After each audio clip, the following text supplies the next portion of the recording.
Nous vous savons nombreux à suivre le journal de la ville, mesdames et messieurs. Voici le sommaire. L'opération de l'enrôlement des électeurs par la Commission électorale nationale indépendante, c'est déjà pour ce samedi 24 décembre à Kinshasa. C'est déjà pour ce samedi 24 décembre. Et à Kinshasa, plusieurs structures mobilisent les Kinoises et Kinois à s'enrôler massivement parmi les réseaux d'éducation civique au Congo-RESIC qui a sensibilisé à travers un forum permanent électoral organisé ce vendredi à Kinshasa. L'artiste musicienne Tchala Moana a été inhumée ce vendredi à la nécropole entre terre et ciel.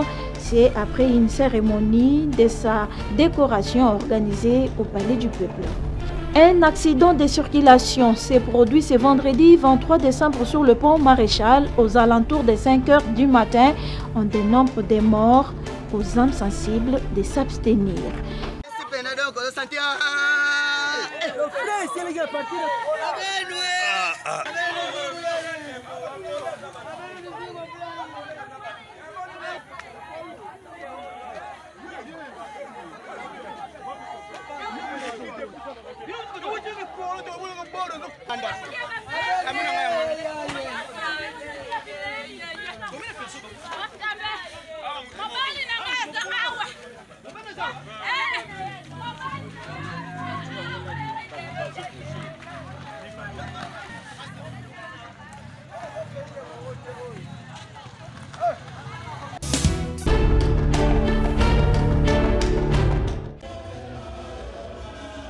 La carte d'électeur est un atout majeur pour exercer la souveraineté et un visa pour voter le candidat de son choix. Mobilisons-nous tous pour un enrôlement massif. C'est l'appel que lancent les réseaux d'éducation civique au Congo-RESIC et les engagés ONG en synergie avec les secrétariats exécutifs provinciaux de la Commission électorale nationale indépendante, ville de Kinshasa, à la population.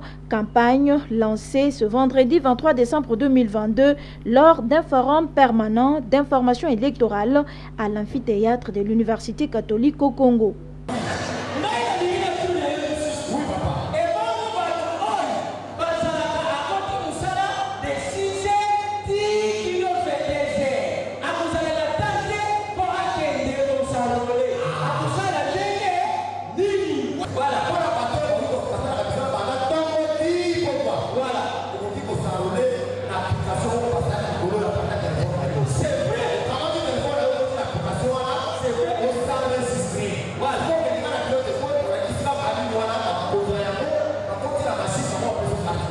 La population congolaise est appelée à s'engager dans l'action politique, soutient les engagés. Donc nous cherchons à amener la population congolaise à s'engager dans l'action politique, à ne pas se marginaliser. L'enrôlement fait partie du droit électoral. Dans le processus électoral, la population doit avoir la capacité d'accompagner la CENI, mais aussi d'accompagner leurs candidats. Le réseau d'éducation civique au Congo-RESIC est déterminé à accompagner l'opération de l'enrôlement d'électeurs lancée par la CENI qui débute déjà demain 24 décembre 2022 jusqu'à la fin. Nous sommes juste à la veille du lancement de l'opération d'enrôlement des électeurs. Nous mobilisons la population pour aller se faire enrôler massivement. Parce que l'enrôlement, c'est même la clé de tout processus électoral. Si nous échouons cette opération, s'il n'y a pas assez d'enrôlés, ça va impacter sur l'intégrité même du processus électoral. Et tous ces gens que vous avez vus là, ce sont des animateurs. À leur tour, ils vont aussi aller sensibiliser la population pour une participation active à l'opération de l'enrôlement. Les réseaux d'éducation civique au Congo, toujours près de la base.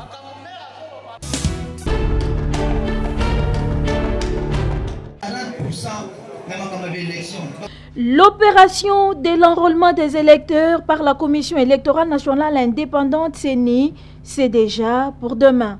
Et l'Union des jeunes Congolais pour le changement, à travers sa coordination provinciale ville de Kinshasa, lance un appel vibrant à la jeunesse kinoise d'aller s'enrôler. Voilà ce qui justifie même la descente ce vendredi 23 décembre 2022 du coordonnateur provincial de l'UJCC Kinshasa à Massina, quartier 5 Mapela, pour sensibiliser les jeunes à s'enrôler massivement. C'est par l'hymne national que cette sensibilisation à l'enrôlement a commencé. Prenons la parole au cours de cette sensibilisation. Le coordonnateur de l'Union des jeunes Congolais pour les changements, IJCC Kinshasa, Rémi Flamme Mangwamba, n'avait qu'un seul message sur ses lèvres, à savoir que les jeunes s'enrôlent. Cette année, c'est une année de beaucoup des enjeux. C'est une année électorale. Vous savez que pour que les élections puissent avoir lieu, il fallait commencer d'abord par l'enrôlement, la sensibilisation. Après la sensibilisation, l'enrôlement pour avoir la carte d'électeur. Alors, nous avons choisi cette commune parce que c'est l'une des communes aussi qui a beaucoup de conflits parmi les jeunes des quartiers. C'est pourquoi nous avons choisi cette commune à travers ces quartiers, afin que nous puissions venir sensibiliser la jeunesse, conscientiser la jeunesse, leur parler que jeunes, dès demain déjà, le samedi, le 24, l'enrôlement dans notre province de Kinshasa commence. Message bien capté par la jeunesse de Massina qui se dit prête à s'enrôler. On est censé qu'ils sont tous les jeunes, il faut tous les enrôlements, tous s'enrôler et puis tous doivent avoir carte, c'est important. Tous après à s'enrôler. Les jeunes sont Massina côté, ils sont prêts pour s'enrôler. La population de Massina, j'appelle à la jeunesse pour aller dans le grand. Cette sensibilisation rentre dans les cadres des clubs d'épée à travers le projet Tufaulu Pamoja. Entendez, réussissons ensemble. IJCC.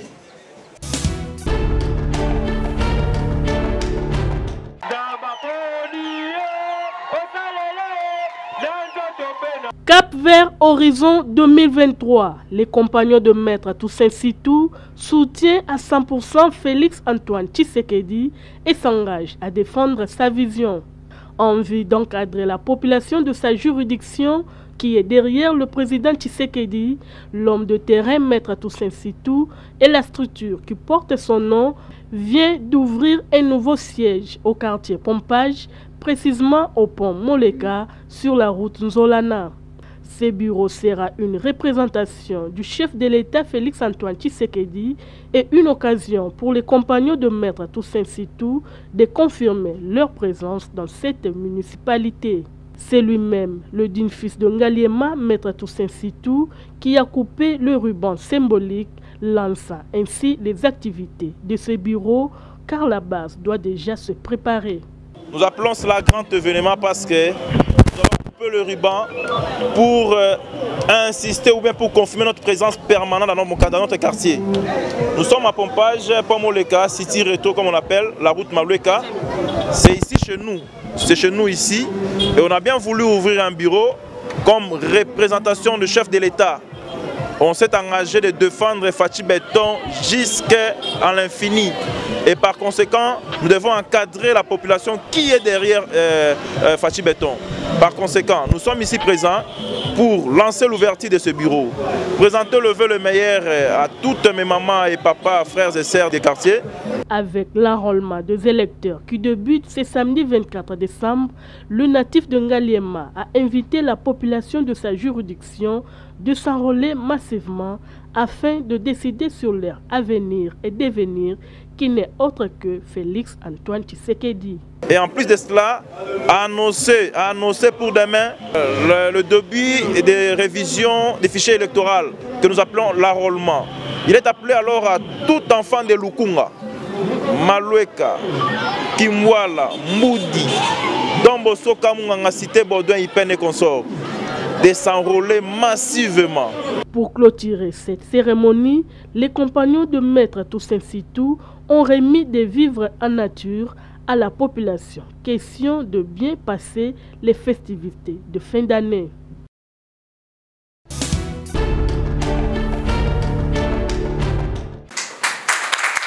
Le monde du travail a une nouvelle structure syndicale dénommée SINATEB, Syndicat national des biologistes médicaux et techniciens de laboratoire. La cérémonie de lancement officiel a eu lieu le jeudi 22 décembre 2022 dans la salle de conférence du programme national de transfusion sanguine dans la commune de Bandalungwa. Cette structure qui a vu le jour en présence de plusieurs invités, entre autres les représentants du ministre du Travail et Prévoyance sociale, le président du CNBM, sera dirigée par Papi Bembo comme secrétaire général et une équipe de 6 personnes.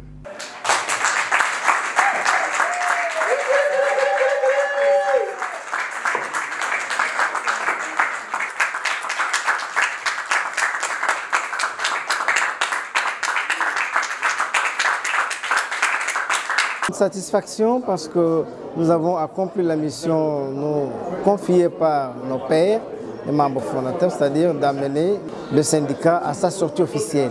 Aujourd'hui, c'était à la fois la sortie officielle de notre syndicat, mais aussi le lancement officiel des activités du syndicat en République démocratique du Congo.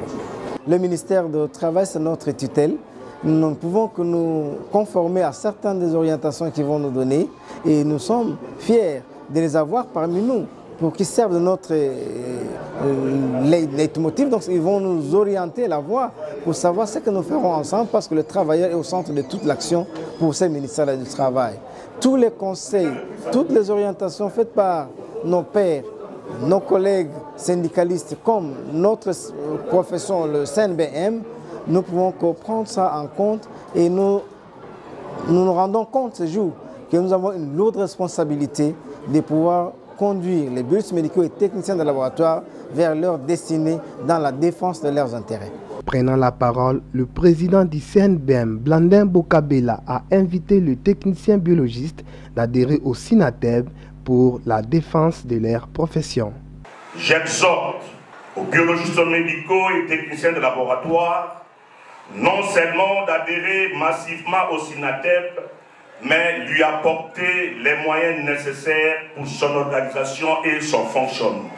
Au secrétaire général du SINATEB, d'exercer un leadership fédérateur et d'implémenter une gouvernance responsable. Notons que l'équipe du secrétariat exécutif provincial ville de Kinshasa était aussi présentée à l'occasion. C'est par une photo de famille que s'est clôturée cette cérémonie.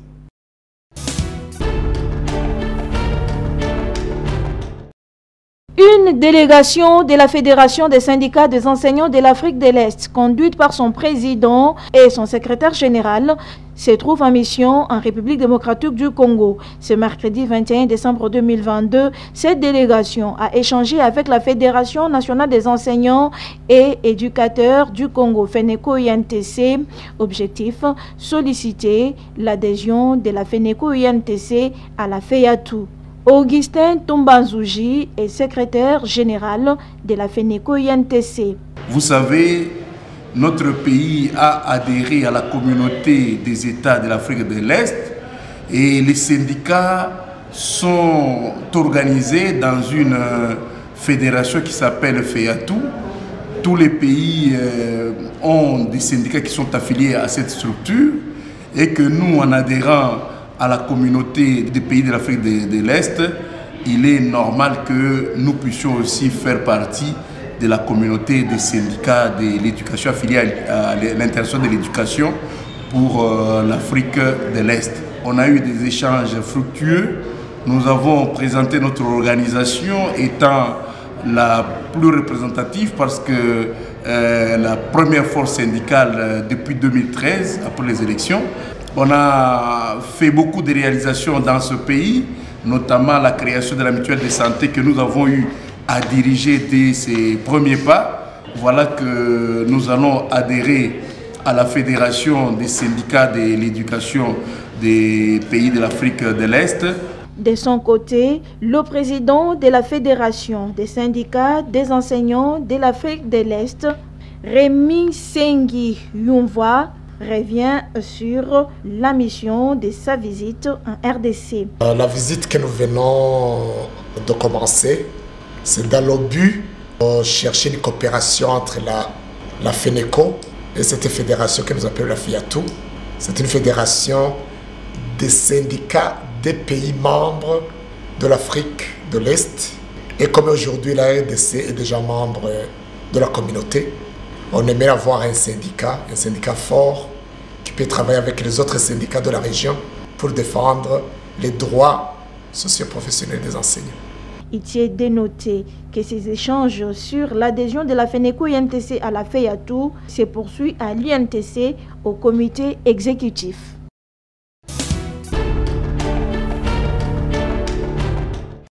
La 6e vague de la Covid-19 en République démocratique du Congo est de faible ampleur comparativement aux vagues précédentes, mais seulement nous devons rester vigilants, indique le professeur Jean-Jacques Mouyembe, coordonnateur du secrétariat technique des ripostes contre la Covid-19. La 6e vague que nous avons en RDC, c'est une vague vraiment de faible ampleur comparativement aux vagues précédentes. Surtout la 4e vague plutôt qui était causée par Omicron. Donc en fait c'est une tendance mondiale.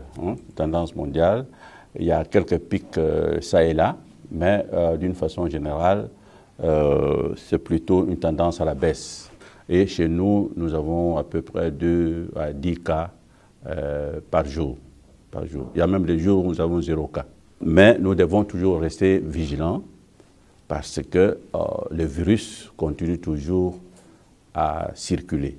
Et s'il y a des conseils que nous pouvons donner, c'est vraiment de continuer à garder, n'est-ce pas, nos gestes barrières dans les milieux à haut risque. Cependant, au niveau du secrétariat technique, les activités continuent. Au niveau du secrétariat technique, nous continuons nos activités. Surtout, nous insistons beaucoup sur n'est-ce pas, la communication des risques. Ça, ce sera notre activité phare, parce que c'est par là que nous devons toujours réveiller la conscience, n'est-ce pas, de la population. Le professeur Mouyembe insiste sur la vaccination contre la Covid-19. Moi, je pense que la vaccination devrait même être obligatoire pour les personnes âgées et les personnes avec comorbidité. Ça, c'est vraiment quelque chose que nous souhaitons. Et puis aussi, nous pensons que la vaccination doit continuer en s'intégrant dans les PEV de routine et obliger donc les adultes et les enfants à se faire vacciner. Parce que ce virus va continuer à vivre avec nous.